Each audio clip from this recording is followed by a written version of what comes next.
Bem-vindos ao segundo episódio do Ângulo Podcast, aqui onde cada história ganha uma nova perspectiva. E hoje a nossa convidada, Milena Cooper, estou muito feliz em recebê-la. Uma mulher empreendedora que está no ramo funerário, que é desde família e sempre está trazendo inovações aí nesse meio. E a gente está super curioso em recebê-la aqui hoje para encher de perguntas, porque isso é um papo muito delicado, né? E a gente está muito feliz em recebê-la e vamos começar aí com algumas perguntas para você. Então tá, feliz estou eu estar aqui no Ângulo Podcast. Nossa, que honra já ser convidada, assim. A nossa segunda. Segunda convidada já, ajudando a estrear praticamente aqui. Então, tô muito feliz, muito honrada. Obrigada, obrigada, Fê. Que prazer ter você aqui, eu tô super ansiosa.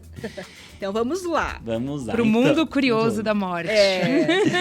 Mi, então nos conte um pouco, como começou isso? É de família, né? É de E família. como que a sua família começou nesse ramo funerário? Olha que curioso, o meu Vamos avô lá. ele era marceneiro, né? Então ele fazia essas mesas, fazia barril de madeira. E aí faleceu a mãe de um vizinho, e o vizinho foi na funerária e não tinha condições de comprar um caixão. Aí ele bateu de noite lá na casa do meu avô e falou, ó, Daio, por favor, me ajuda, você faz mesa, você faz armário, faz um caixão para minha mãe. Aí meu avô falou, não, como é que eu vou fazer um caixão, né? Não é a minha área. Não, por favor, não tenho dinheiro para comprar na funerária, senão minha mãe não vai ter um enterro digno. Aí o meu avô foi lá e fez o caixão. Aí, boca a boca, né? Na outra semana, outro vizinho. E aí começou uma pequena fabriqueta de caixão. Caramba, nunca Aí o meu isso. pai pequenininho ainda começou a entalhar as tampas de caixão à mão, então com ferramentas, porque daí eles viram que daí podia vender um pouco mais caro. Exclusividade no ramo. Personalizado, trabalho feito à mão. Sim.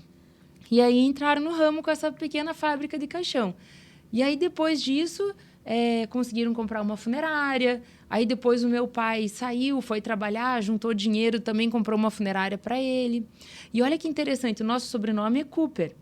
E a gente foi num congresso fora, na Irlanda, e eu fui num barzinho da Irlanda, e naqueles pubzinho, e tava lá um certificado da família Cooper, e tava lá, fabricante de caixão.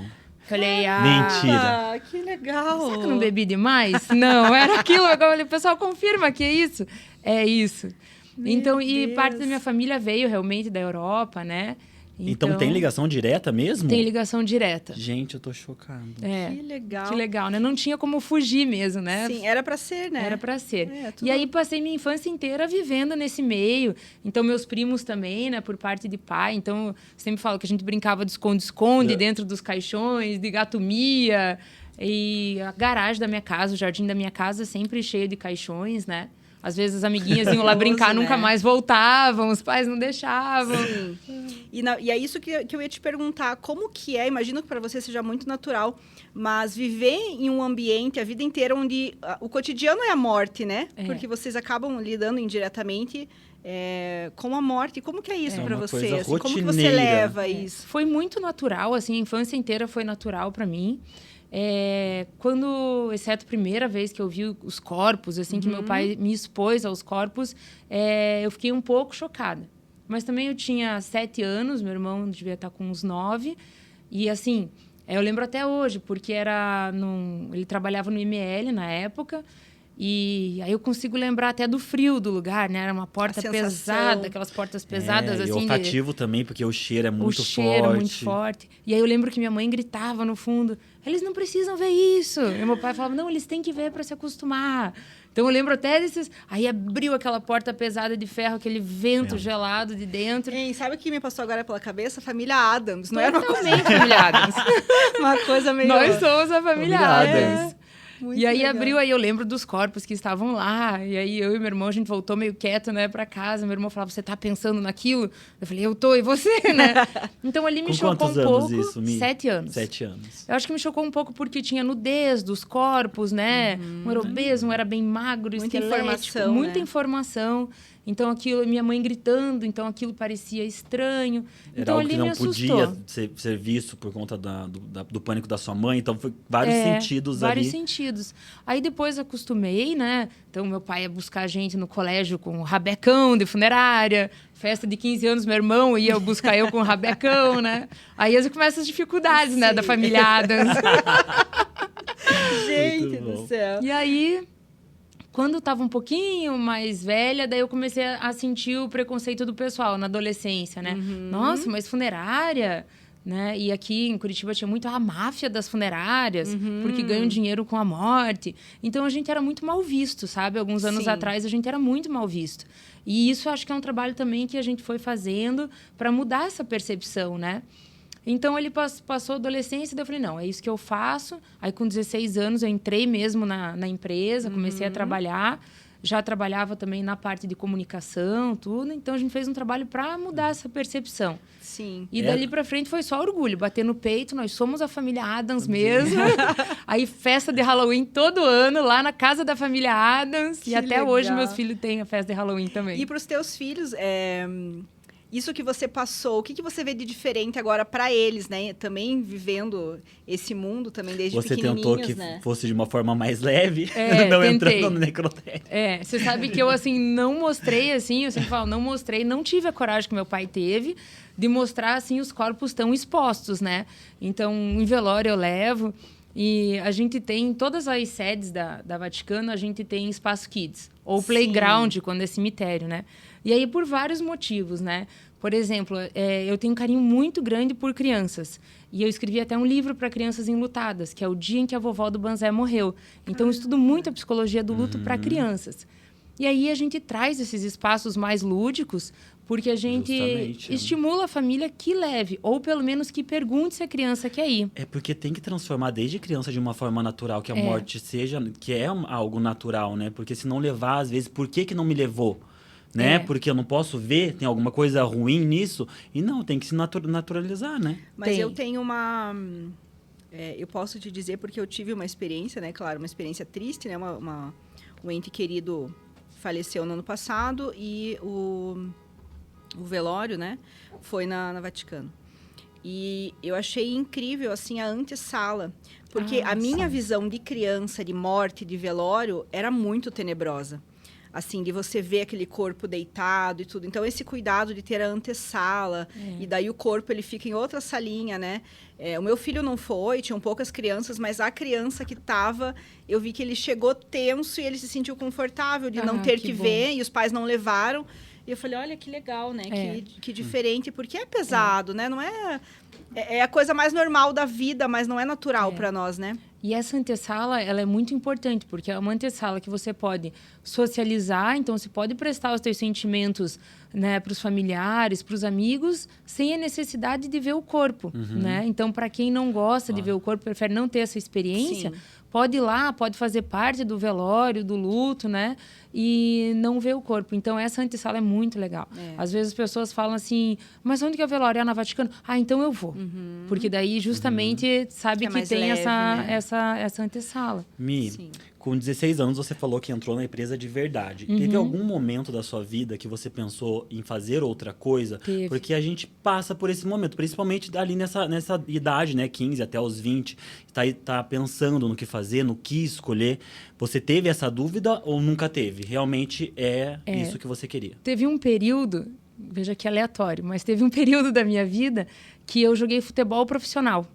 Então, eu trabalhava, aí eu saía para os treinos, aí depois voltava para o trabalho, aí na época da faculdade ainda complicou um pouco mais, porque tinha mais a faculdade à noite, e aí tinha um período que eu estava muito bem no futebol, daí eu conversei com meu pai, eu falei, pai, o que você acha de eu tentar? Eu falei assim, só quero até jogar na seleção, daí eu paro, daí eu volto para a empresa.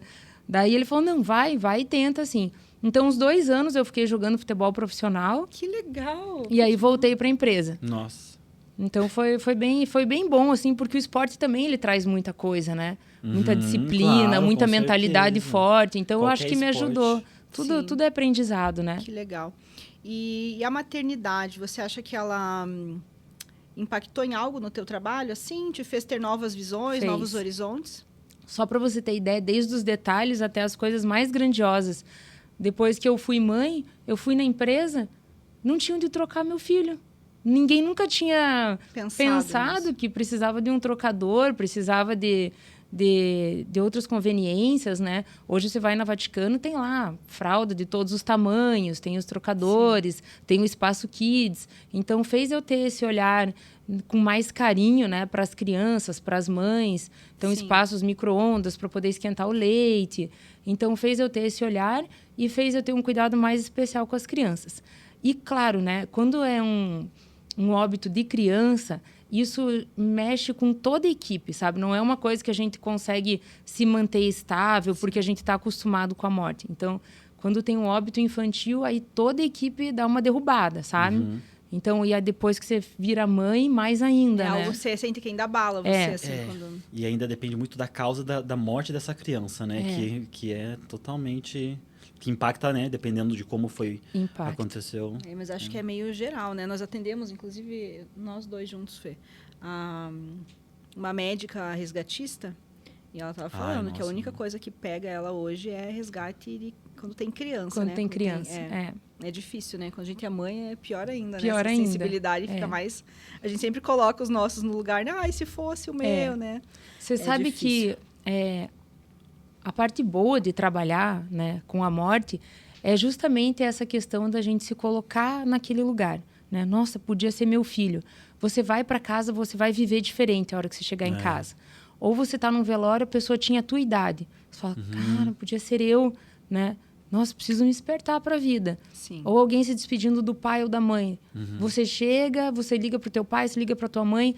Então, quando você trabalha com a morte, você está todo dia sendo lembrado da finitude. Isso faz com que quem trabalha com a morte acaba vivendo de uma forma mais intensa, perdoa mais fácil, ama mais, é mais presente. Então, eu sinto, sabe, que o pessoal do segmento funerário, eles têm essa percepção diferenciada da vida.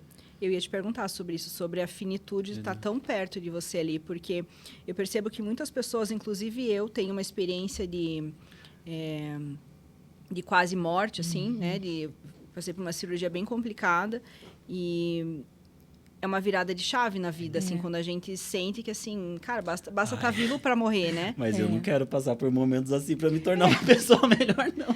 Não precisa, mas é que isso nos traz uma forma mais pega rápida, a nossa experiência, né? pega a nossa experiência. Pra me tornar um cara melhor, não. Tá tudo bem. Não, mas não é nem se tornar melhor, Fê. É a forma como você encara, né? A vida. Né? Tudo é um milagre, né? Dá uma sacudida, né? Tá, então eu imagino que para você ali... eu tive uma experiência, né? As pessoas que eu converso, são coisas pontuais. Eu imagino você que tá todo dia ali lidando com essa finitude, né? E enfim. Pode continuar. Quando eu comecei mesmo, né? Eu comecei ali na recepção, aí depois fui para venda de planos, então saía a vender planos. E aí, quando eu comecei a trabalhar literalmente com o luto, eu era DJ do crematório. Então, eu ficava numa cabine lá atrás, eu colocava as músicas, né? Ou as músicas que a família escolhia, ou as músicas mais clássicas. Sim. E eu ficava ali na cabine. E aí, eu comecei a conviver realmente com o luto da família. Isso me judiou demais, sabe? Aí, eu voltava chorando todo dia para casa. Foi uns 3 meses, assim, que eu chorava. Aquilo me derrubava, ver a família triste, sabe? Eu não poder fazer nada. Sim. Eu achava que eu não podia fazer nada. E aí, uma vez, um rapaz entrou na minha cabine, e eu lá chorando um monte, e ele era filho do falecido. Falei, meu Deus, eu tô chorando mais do que ele, né? Eu preciso estar aqui para servir, né? Eu preciso servir ele, eu preciso ajudar ele. Como um trabalho mesmo, e não levar para o pessoal, né? Tanto. E aí foi minha virada de chave, porque daí eu falei, não, eu tô aqui para servir. E aí eu parei de me vitimizar com o momento, parei de sofrer com o momento, e aí me tornei obcecada para ajudar a família. Aí eu falei, não, agora eu vou fazer de tudo que eu puder para que esse luto seja mais leve, para que esse momento seja mais leve. E eu acho que foi aí que nasceu a maioria das inovações, assim, da Vaticano, sabe? Por exemplo, assim, todos os nossos ambientes, eles são trabalhados com neuroarquitetura. Então, a poltrona que você vai sentar, ela tem aquele formato já para te abraçar. O tecido, ele é sensorial para ser um pouco mais afetivo, mais acolhedor. Né? A iluminação entra bastante, iluminação natural para te erguer. Os velórios, em alguns momentos, tem salas que têm iluminação azul, que é mais sedativo, mais calmante, e depois pode mudar para verde, que é para te levantar um pouco antes de ir embora. Pensando como negócio, é uma maneira de... Como que se diz? De vender isso de uma forma mais leve, né? Exatamente. Com que essa experiência seja mais leve, mais confortável. Sim. A maneira que você vende esse processo. Muito legal. Porque no Pensando, final né, é isso, né? Que a gente tem que vender essa experiência. A experiência de que Veja, seja leve. os velórios, ele tem esse nome velório porque antes eram muitas velas que ficavam em volta do falecido, na época que não tinha eletricidade, e ficavam as pessoas ali 24 horas em cima do corpo para ver se ele não ia acordar, se ele não ia reviver. Né? Então, por isso que existe o termo de velório, ficar velando o corpo. E, hoje em dia, não é mais necessário velar, né? Porque isso não vai acontecer. Então, as experiências de velório, elas estão cada vez mais curtas. Mais rápidas, né? É verdade. E a gente, como profissional, tem que fazer o quê? Com que elas sejam mais significativas. Sim. Porque o ritual do luto, ele é importante, sabe? O ritual da morte, você vê isso na natureza, nos animais. Muito. Ele é fundamental que tenha essa despedida, tenha esse ritual para você ter um processo do luto mais saudável. Sim. Então, a gente tem que deixar ele mais significativo. Vai ser 2 horas, 3 horas, 6 horas, mas a pessoa tem que sentir que homenageou o ente querido, que prestou homenagens, né? A gente tem que ser ferramenta para isso e a gente também tem que confortar os familiares e os amigos. Então, a gente tem essas duas funções. Sim. Independente do tempo que a gente tenha, essa é a nossa obrigação. Sim. E que engraçado, né? Porque faz uns 3 anos, eu acho que minha cachorrinha faleceu. E ela foi o primeiro nome que meu filho falou. Antes de pai e mãe, ele falou Tice, que era minha cachorrinha. E ele tinha um apego com ela muito grande, porque estava com ele desde que ele nasceu, desde antes dele nascer, né? E isso é muito simbólico, assim, ele ter falado o nome dela primeiro. Então, eles tinham uma ligação. E dela acabou, né, ficando doentinha, morreu. E nós simplesmente enterramos sem ele ver, né? Achamos um lugar lá, enterramos ela de forma muito simples. Mas ele ficou muito abalado com a partida dela. E ele tinha, na época, uns 5 aninhos, talvez. E eu fiquei com muito medo que ele deprimisse, porque as crianças sentem muito, assim, ele é bem sensível. Daí a minha terapeuta falou essa questão. Ela falou, ele precisa de como que você falou? Um ritual de despedida. Como a gente não tinha mais o corpo dela, eu peguei uma fotinho e a gente se despediu, eu coloquei no quintal e, nossa, foi muito legal, assim, daí ele entendeu que ela virou uma estrelinha, né, a gente faz, daí eu falei de uma forma mais lúdica, mas a minha terapeuta falou sobre essa questão dos rituais, porque não é à toa que a gente precisa da passagem de ano, né, do ano novo, desses pequenos rituais na vida, né, aniversário, e o luto é um dos rituais, são né? ciclos, né? Ciclos de milhões e milhões de anos, né? É. Então, você que estuda, provavelmente sabe que, né, lá nas pirâmides e tudo, sempre era tudo muito, né, um ritual muito grande por conta da morte. Mas vamos falar agora em inovação, que eu fiquei muito surpreso quando fiquei sabendo que você faz diamante de cinzas. E pode ser de cabelo, pode ser ali do processo do crematório, a partir do carbono. Isso E como mesmo. que funciona isso? Como você trouxe essa inovação aqui pro Brasil? Eu viajo muito para congressos funerários, feiras funerárias do mundo inteiro. E na Suíça, vendia-se esse diamante feito de cinzas. Era um diamante que ele era azulado, porque eles não conseguiam tirar o boro ali do elemento, esse elemento químico boro. Então, era um diamante azulado. Eu falei, não, vou levar isso para o Brasil. E aí, realmente, foi em 99, eu vendi o primeiro diamante aqui para um brasileiro, né? A viúva comprou, porque ela queria fazer um diamante dele, que ela falou, eu quero continuar levando ele para o bailão e para as viagens. Que legal. Né? E aí, eu vendi, e eu lembro que nesse dia... eu entrei, na época era como se fosse o Globo.com, e tinha mais de 400 críticas, assim, sabe? Isso é um absurdo, ganhar dinheiro com a morte, misturando luxo. A sua matéria. A minha matéria. E eu falei, meu Deus, o que eu fiz? Né? Nossa, meu Deus, que desespero. Nossa, cada cabeça pensa de uma forma, né? Mas que era loucura. muitos anos atrás e era algo muito disruptivo, né? E quem começa a trilha paga o preço da inovação. E aí foi passando o tempo. Faz quanto tempo isso? Foi em 99. Faz muito tempo. Bastante. Que legal. E aí, o frango suíço é muito mais caro. E eu via que o pessoal não gostava de mandar as cinzas para fora, não sentia uma confiança. E aí também esse diamante, depois vindo para o Brasil, já era um valor inestimável para ficar viajando. Não adiantava nem fazer se seguro. mandava o diamante mesmo, que você mandou a cinza. Isso que eu ia não pensar. tenha... Será que era mesmo, né? Porque Quando você não tem esse contato direto para criar Parece- essa confiança, essa credibilidade, exato. né? Acredito que esse seja um dos Exatamente. pontos que inviabilizava também, né? Inviabilizava. E o meu pai, ele é engenheiro químico. E eu falei, pai, a gente tem que trazer essa tecnologia para o Brasil. E assim, existem 5 laboratórios no mundo que fazem diamante. Eu falei, pai, vai ter que ser o 6º, vamos. E ele ficou preso no laboratório 8 anos. Então, a gente comprava tecnologias, não entregavam. A verdade é que ninguém ensina e a gente teve que começar do zero. Ele teve que aprender errando. Foi mais de 3.000 testes para poder chegar hoje onde a gente está. Gente. E aí, hoje, a gente produz aqui em Curitiba, né, na região metropolitana de Curitiba, todo o processo. Então, a gente faz o diamante de cinzas, de cabelo, de pelo.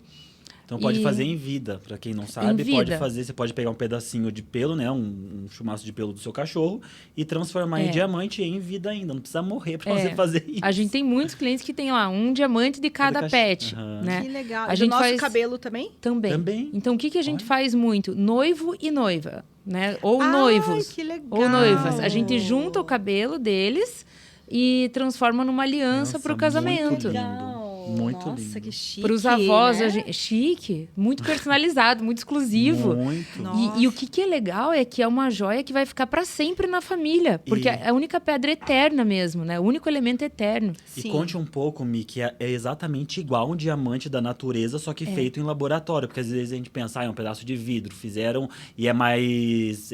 pode quebrar. Mas não, é exatamente a mesma formulação ali dentro, né? Exatamente. Como funciona? No laboratório de diamantes, a gente reproduz exatamente a química e a física da Terra. Então, o que a natureza faz em milhões de anos, a gente consegue fazer em poucos dias. Se você observar, é o mesmo elemento químico, né, que são as cadeias de carbono, que é transformado em diamante. E o que é mais legal é que a gente consegue controlar a qualidade do diamante, por ser dentro do laboratório.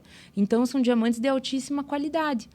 E é uma pedra legal. eterna, né, tudo. da maior dureza que tem, e aquela pedra vai passar de geração para geração, com um uma certificado, história, com uma história.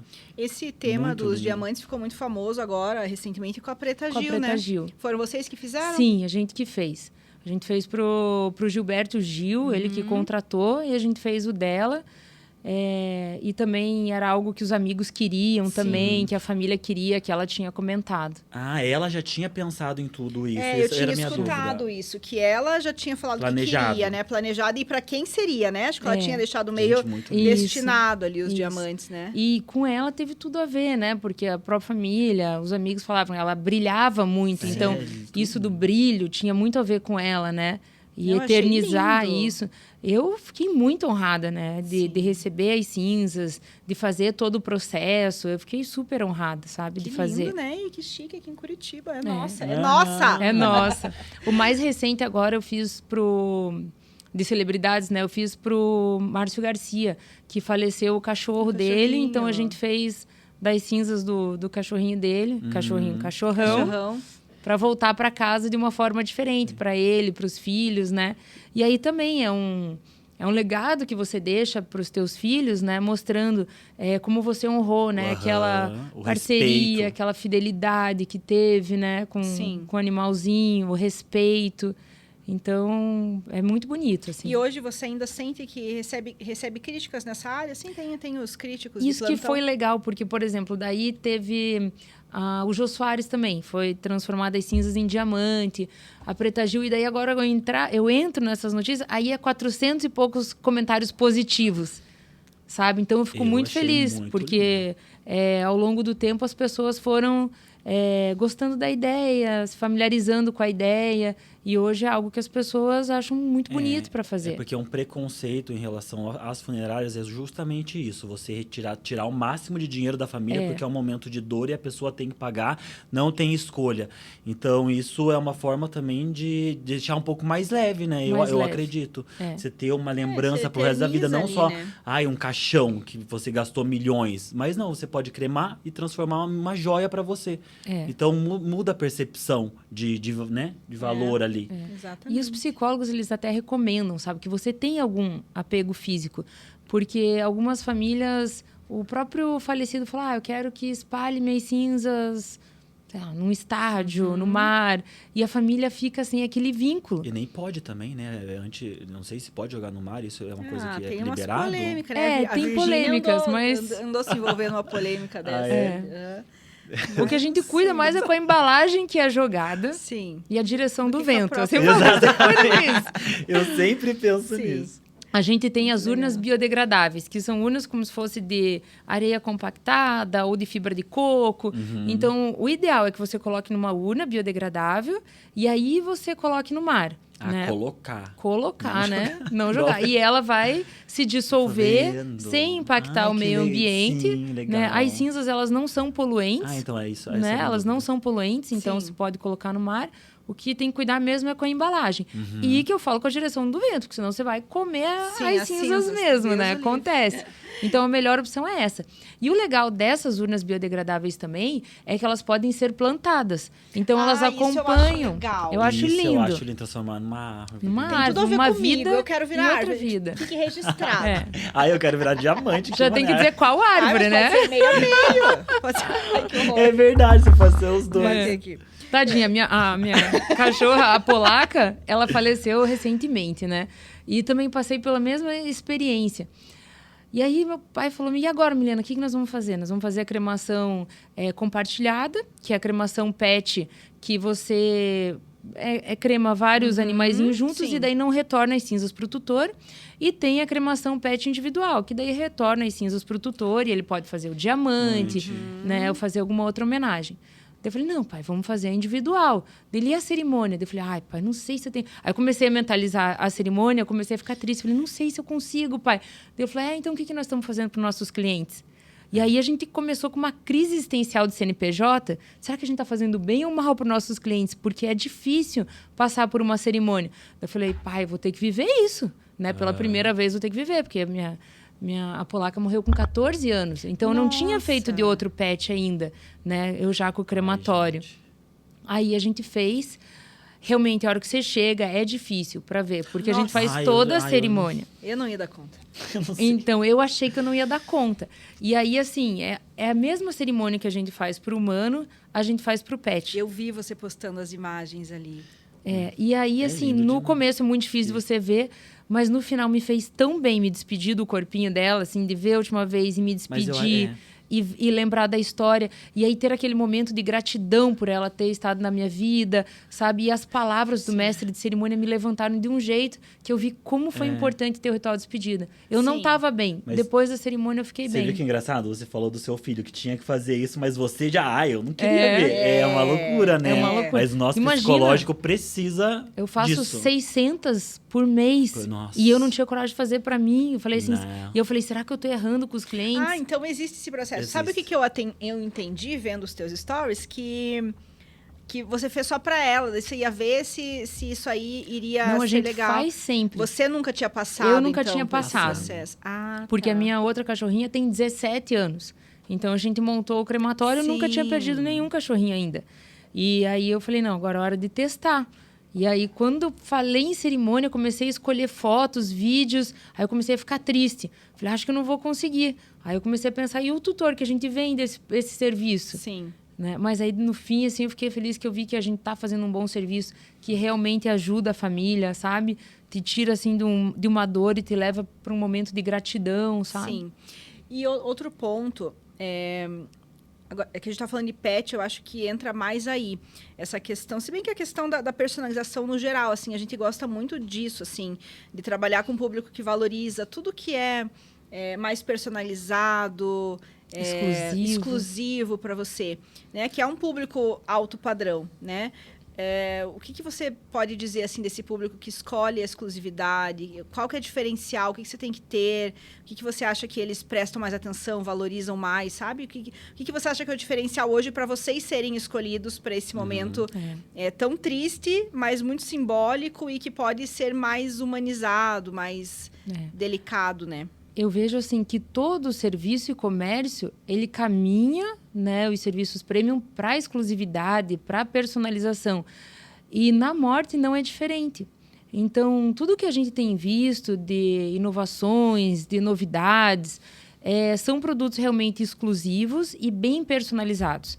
Então, desde as cerimônias, né, em que vai passar o vídeo da pessoa, a foto, a música específica, as cores. Essa é uma pergunta. Esse vídeo, por exemplo, vocês pedem para a família e vocês já montam, já tem um formato pré-determinado? Isso, a vocês, gente monta. Provavelmente você estudou para você fazer aquele vídeo daquela forma, né? Como você entra muito a fundo para entregar o melhor para os seus clientes, provavelmente você estudou exatamente o que precisa para confortar no vídeo, a canção, tudo. É assim que funciona? Isso, dessa forma. Então, a gente já, depois que a família é atendida, o nosso mestre de cerimônias entra em contato com a família e pede para ela e para os amigos já começarem a separar algumas fotos, alguns vídeos que eles queiram para a gente preparar.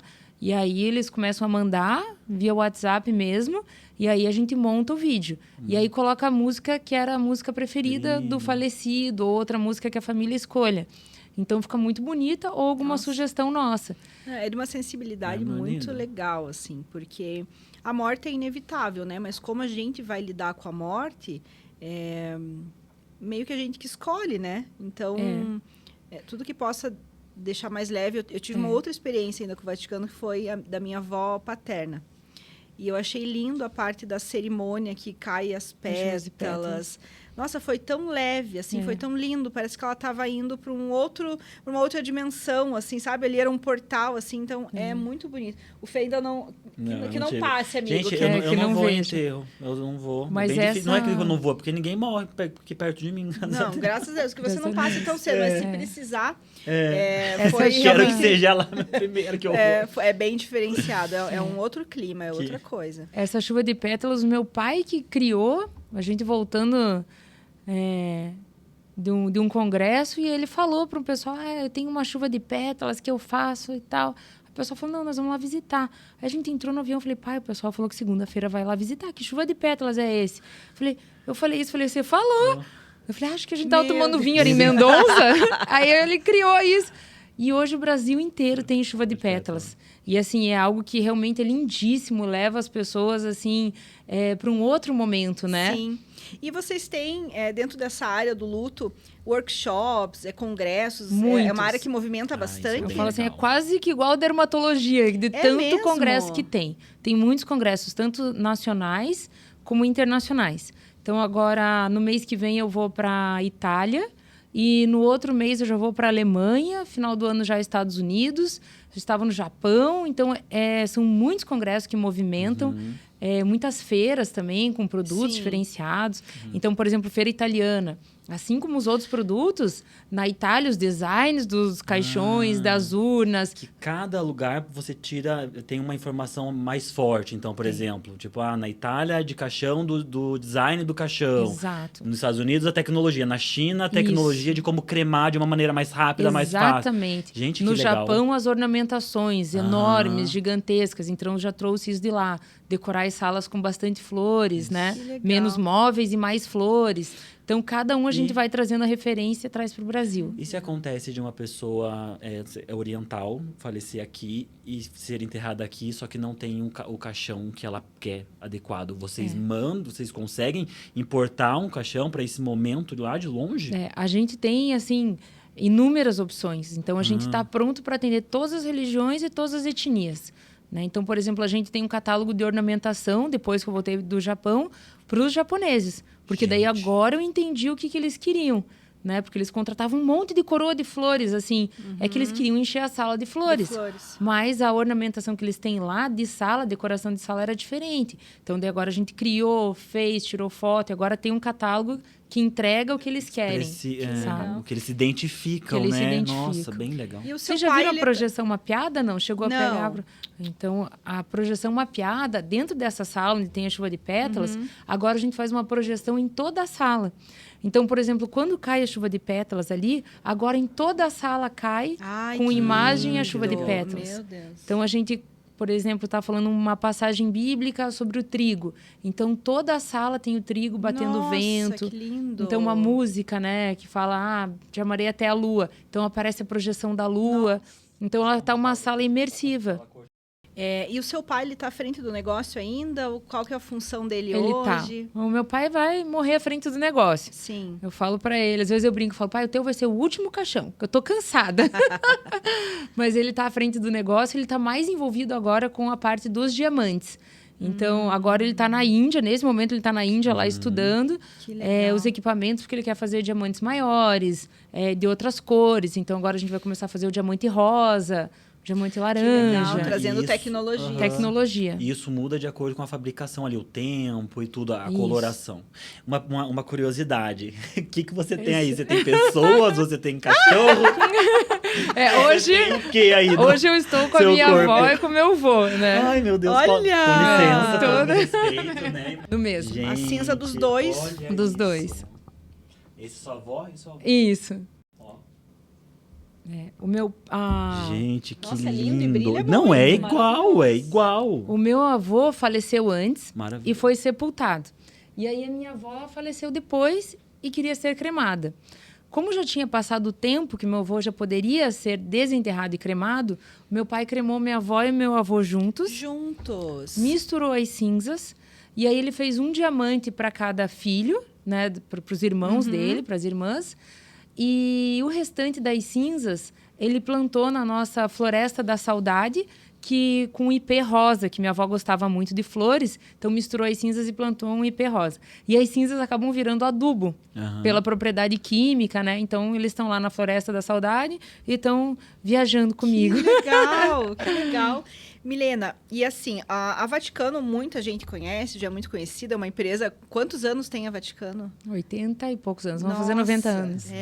Assim, muita gente já conhece, mas eu comecei a te acompanhar, assim, eu vejo, né, eu me interesso muito sempre pela pessoa por trás da empresa de sucesso e por trás dessa sensibilidade, não muito raro, sempre uma mulher, que traz as partes mais sensíveis ali da empresa.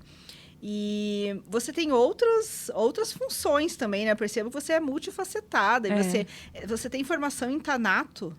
Tanatologia. Tanatologia. É uma especialização Gente, eu não de faço estudo ideia. da morte. Nossa, eu sou muito curiosa. Que é? Conta pra nós. Agora isso. vai lá, porque eu não faço nem saber que existia isso. Eu sou louca pra saber desse negócio. A maioria das tanatologia. pessoas que estudam essa especialização é como se fosse uma pós.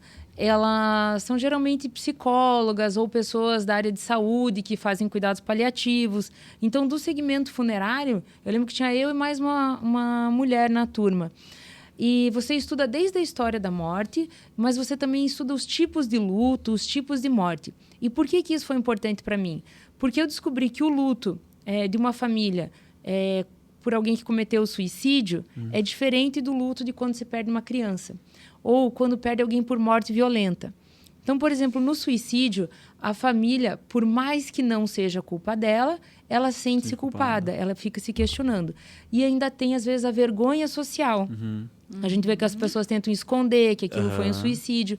Então, qual que é o nosso papel? Eu tive que trazer o que eu aprendi ali pra gente. A gente tem que, de forma social, desmistificar e mostrar que o suicídio ele também é um tipo de doença, assim como o que a gente acabou de fazer, um ataque cardíaco, que faleceu por ataque cardíaco, outro que faleceu por câncer. A depressão também é uma doença, então a gente tem que deixar isso público para que a família fique mais confortável com a situação, né, e não tenha tanta essa vergonha social, e ajudar a família nesse processo. Quando é, por exemplo, uma morte precoce ou por criança, a gente tem que ter ferramentas mais sedativas. Então, eu trouxe muito da aromoterapia para dentro do luto, para poder ajudar as pessoas também com a parte do sistema límbico delas, para poder trazer algo mais sedativo, mais calmante. Então, todos esses lutos a gente foi estudando. Por exemplo, morte violenta, as pessoas ficam com medo. Mesmo que não tenham um risco de mais nenhuma violência, mas elas passam o velório com medo. Então, a gente trabalha isso, além dos aromas, com os hertz, com a audioterapia. Existem áudios específicos que também ajudam no sistema límbico para fazer com que as pessoas percam o medo, né? Porque, nesse momento, elas têm muito medo. Então, a gente trabalha todo o ambiente. Então, a pessoa se sente melhor, ela nem sabe o porquê que ela está se sentindo melhor ou que ela acha que o velório foi mais leve. Tem o áudio, tem o aroma, tem as cores, tem a iluminação, Tem várias coisas que a gente faz por trás no bastidor para ajudar a família. Uma dúvida, quando acontece, né? Você está ali velando, não é velando mais, né? Como que fala? Mas velando. É velando. Pode ser velando. Existe algum profissional médico por trás para ficar a linha de respaldo, para sedar uma pessoa que está completamente descontrolada? Eu não faço ideia de como que isso funcione. Existe isso? O que a gente tem nos plantões são técnicos em enfermagem ou enfermeiros. Então, legal. A gente sempre tem também os medidores, os aferidores de pressão arterial, para que a gente possa ajudar a família caso tenha alguém se sentindo mal. Uma intercorrência. E aí, se tiver uma intercorrência, a gente chama um médico, né? E já aconteceu. Teve uma senhorinha que ela foi se despedir da melhor amiga dela também, uma outra senhorinha, e ela faleceu no velório. Ela faleceu dentro da capela. E aí que veio mais ainda a minha obsessão de... O que eu podia ter feito para essa senhorinha não falecer?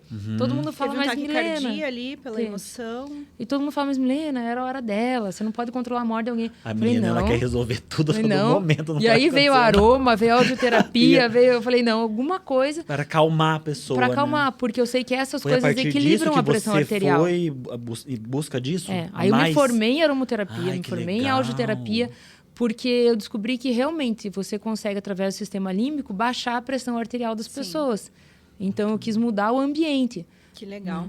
E eu tenho uma curiosidade em relação a mortes violentas, a morte por suicídio ou uma morte violenta. A aparência do corpo. Existem técnicas específicas para isso, para dar uma, digamos assim, uma camuflada, né? Porque eu acho que até esse medo, esse ambiente fica mais pesado até por isso, né? Porque é uma coisa que a pessoa fica com medo ali de ver uma pessoa querida que faleceu, não tão agradável, porque impacta demais, né? O que é feito? Que técnicas são usadas, assim, para... A gente tem uma técnica chamada tanatopraxia, que foi meu pai que trouxe até para o Brasil da Guatemala, há muitos anos atrás. E agora ela já está muito evoluída.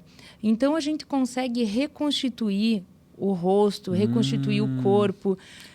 Existem hoje também até mesmo técnica com peles e próteses artificiais. Né? Que é o Clayton, que é um doutor, que ele foi nomeado doutor dentro do nosso segmento, que a gente consegue, por exemplo, colocar um nariz, né? Uma prótese de nariz, um globo ocular...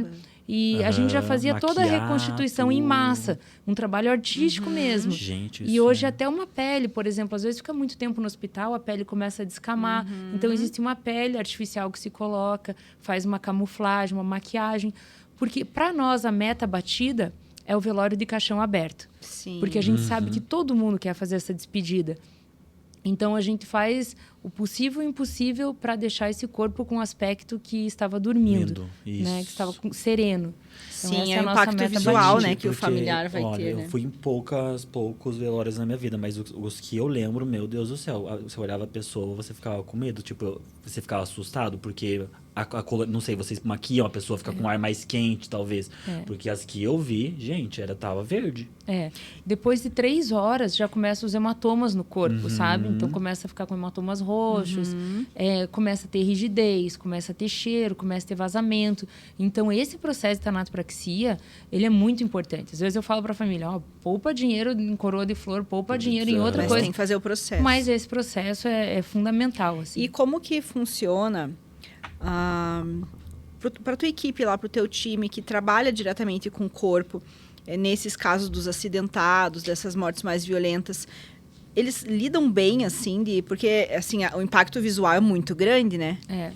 E estão acostumados, eles passam por algum treinamento específico, eles têm um suporte emocional, como que é isso? A gente tem, né, psicóloga da empresa, mas assim, o próprio treinamento, ele já é um divisor de águas se a pessoa nasceu para aquilo ou não.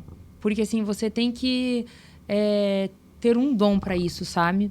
Porque não tem como fazer só para você ganhar o salário, você não consegue. A pessoa tem que gostar mesmo desse serviço, sabe?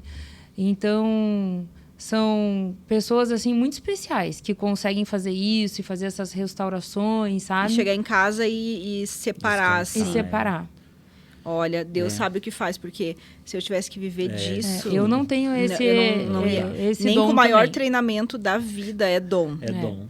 Tive que fazer o treinamento para aprender, para saber como faz. Falo, às vezes, em vez de ver desenho animado, quando eu era pequeno, meu pai colocava essas fitas, que eram fitas cassete, que eram da Guatemala, dos Estados Unidos, para estudar isso. Eu achava aquilo horrível, né? Porque tira o sangue do corpo, injeta um líquido. Então, eu assistia muito aquilo e fiz os treinamentos, mas, assim, não é para mim, sabe? Hoje eu sou mais da área administrativa, da área de humanas, da área comercial, operacional, mas é uma coisa que eu não consigo lidar bem. É corpo. Eu consigo ver, mas, assim, mexer, Manipular. fazer, reconstituir, manipular, não consigo. Mi, já aconteceu algo super inusitado em algum velório que marcou Sim. você e a equipe, que você fala, meu Deus, Sim. isso eu preciso contar para o mundo saber. Teve uma senhorinha que aprontou, assim, com a família dela, com a equipe. Mentira, fingiu que tava... Não, Ela fingiu que tava morta. Fingi que Teve tava isso morta. também. Fingiu que tava morta, fingiu que morreu. Mas E ela chamou não. todo mundo lá. Ela deixou uma carta com vários requisitos para funerária. A senhorinha falecida. A senhorinha falecida. Ela já deixou toda a carta do que ela queria. E assim, pegadinha para todo lado. Para você ter ideia, um dos pedidos dela foi que a gente jogasse um buquê para trás no final da cerimônia. Para saber quem que seria o próximo. Meu Deus! Que horror. Eu falo assim, tudo que não tem problema de segurança, não vai agredir ninguém, a gente faz. Pode pedir que a gente faz. E aí, no final da cerimônia, o mestre de cerimônia pegou o buquê que a gente fez, jogou pra trás, e aí fez Todo aquele mundo buraco no meio, né? Ninguém pegou, né? E depois a equipe também, ninguém Gente, queria muito juntar o bom. buquê, né? Ninguém queria juntar o buquê. E aí ela também pediu que colocasse milho de pipoca dentro do caixão, porque daí ela queria assustar o operador de forno do crematório, a hora começa a estourar a pipoca pra tudo quanto é lado. Meu Deus! Foi Gente, feito eu tô- também. Foi Olha, feito? Foi feito. A senhorinha caprichou nos Meu pedidos dela. Deus, muito Meu bom. Deus! E essa ele fingiu que Que tava fingiu dormindo, que não, morreu. fingiu que morreu. Teve um senhor que ele inventou o próprio velório. Mas aí deu tempo, ele tinha armado toda a cerimônia, deu tempo de se desfazer toda a confusão. A Daí é família um ficou pacote muito especial brava. que ele contrata? Qual que é o pacote que ele contrata pra E você? ele tinha o plano, e aí ia fazer um baita velório, mas deu tempo de se desfazer tudo, porque envolveu polícia, né? Claro. Ele sumiu do Meu mapa pra poder ir lá, e daí ele ia Nossa. querer fazer uma grande festa, ia Eu mostrar vi. pra todo mundo que não, que ele realmente estava vivo, e aí depois ele até fez Eu uma grande festa. Eu vi Mas isso na envolveu- internet esses dias, não é esse? Não é o envolveu mesmo, a é gente esse numa daí? confusão. Ah, Eu não, vi acho que um não na foi. internet Mas também. acho que não foi aqui, não. Milena, e agora um assunto completamente diferente, que eu me identifiquei muito, que eu vi que você é uma grande apreciadora de vinhos. Sim, E eu é. também adoro, faço parte de confrarias, adoro viver esse universo, assim, há alguns anos eu tenho vivido mais intensamente e gosto de entender um pouquinho, né? Não entendo de forma muito técnica, mas é um mundo que eu gosto muito. Sabe beber, né, Karina? Sabe Entendo- Sabe o que é bom e o que não é bom. Não precisa saber os nomes, né? É. Tendo as papilas degustativas ali já... Exatamente. E o que é essa confraria que você tem? Um grupo de mulheres? Como que Isso. funciona? A gente criou o Executive Wine Club, que é para mulheres, para a gente trocar conhecimento, para a gente ter uma mentalidade forte, com posicionamento, gestão de tempo, marketing, digital, para a gente legal. crescer dentro desses conteúdos e tomando um vinho, né? Ai, Então, que assim, delícia. dentro da Muito taça tem legal. vinho e muito conteúdo. Ai, você me chama, cara? Eu participar? chamo. Então é gostoso porque tem esse network, tem essa sensação de pertencimento, que não é mulher falando mal de mulher, é mulher Sim. falando de negócios, mulher falando de Querendo crescer, crescimento, torcendo pela outra, que é torcendo muito pela outra de difícil verdade. hoje em dia.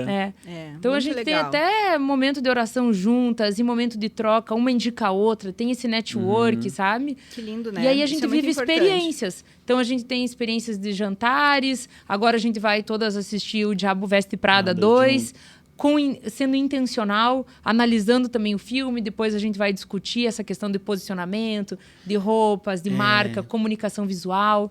A gente vai ter agora o jantar com pintura na taça. Que legal. Aí vamos ter o jantar dentro do trem, do vagão de trem. E sempre assim, com conteúdo e experiência.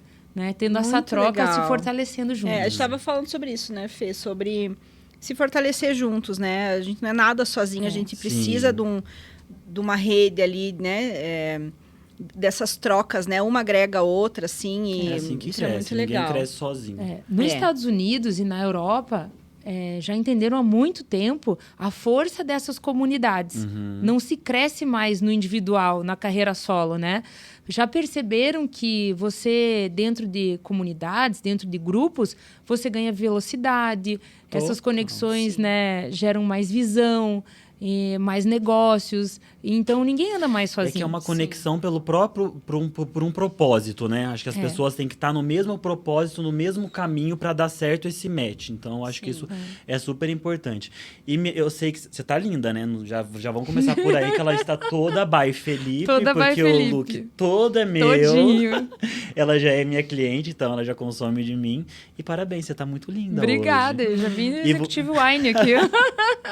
E você fala bastante também no seu perfil sobre isso. O poder do look, o que você transmite com aquela cor, como você impactar de uma forma que você queira com aquela vestimenta. Então, eu queria saber um pouco mais sobre isso aí no que você fala nas suas redes sociais. Eu acredito assim que quanto mais madura a gente vai ficando, a gente tem que ser mais intencional.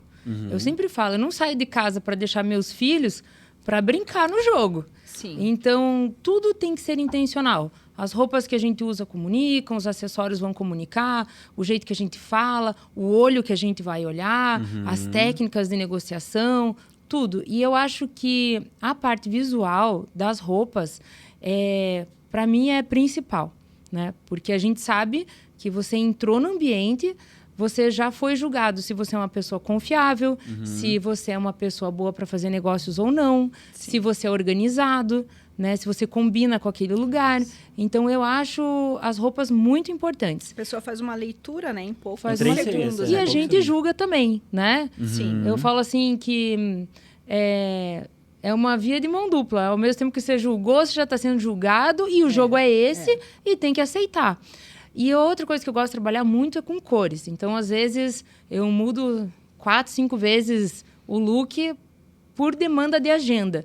Então, se eu vou gravar um vídeo, geralmente eu uso cores mais vibrantes, não uso tanto o preto e o branco para aqueles vídeos de Instagram, porque já foi comprovado que eles têm uma retenção maior quando tem cores mais vibrantes, né? Quando eu vou falar com alguém da equipe, por exemplo, que eu preciso que eles se abram, me contem alguma coisa, aí eu já vou com cores mais claras, porque eu sei que eu fico mais aberta, mais acessível. Assim como quando eu vou em network, por exemplo, se eu for muito escuro, às vezes as pessoas ficam com medo Não de chegam em chegar, você. de falar. Agora, se eu tô sem tempo, eu vou de preto mesmo, que daí, né, se eu vou em algum lugar. Ou se eu quero, por exemplo, passar uma determinação. Amanhã, a determinação aqui na empresa é essa e essa é essa. É algo que não adianta eu discutir, debater, porque tem que ser essa. Sim. Aí eu também vou de preto. E o Muito importante também é que não é só ir com a cor, é você estar vestida de você mesmo. Exato. Então, quando eu, por exemplo, eu faço mala e levo na casa da Mi. Só que ela sabe exatamente o que ela gosta e o que representa ela. Então, ela é muito assertiva. Então, ela não vai comprar uma coisa só pela cor, mesmo que tenha caído bem, mas ela não gostou, não faz o estilo dela, então ela não compra. Isso eu acho muito legal, que você tem esse domínio sobre o que você se veste, o que faz parte da sua personalidade. O que muitas mulheres estão perdidas aí, não sabem disso, né? Sim. E o que foi legal do Felipe, que ele olhou meu Instagram, antes da gente se conhecer, a gente não tinha nem se falado, ele olhou, aí ele já entendeu o posicionamento que eu queria passar, já entendeu minha rotina, ó, faz palestra, grava vídeos, podcast, é empresária. Quando eu cheguei lá, tava montado os looks para eu fotografar, tava tudo pronto. Eu me encaixei em todos, tanto que eu levei todos. Ela eu falei, levou Felipe, todos os Ó, looks eu ela também levou. estou de E ela está de vai feliz. vai, Felipe, eu levei todos, assim, porque realmente o Felipe tem esse dom, Sim. esse entendimento. Essa sensibilidade, Essa sensibilidade. Então, ele faz a leitura Sim. do teu corpo, o que Isso é é difícil.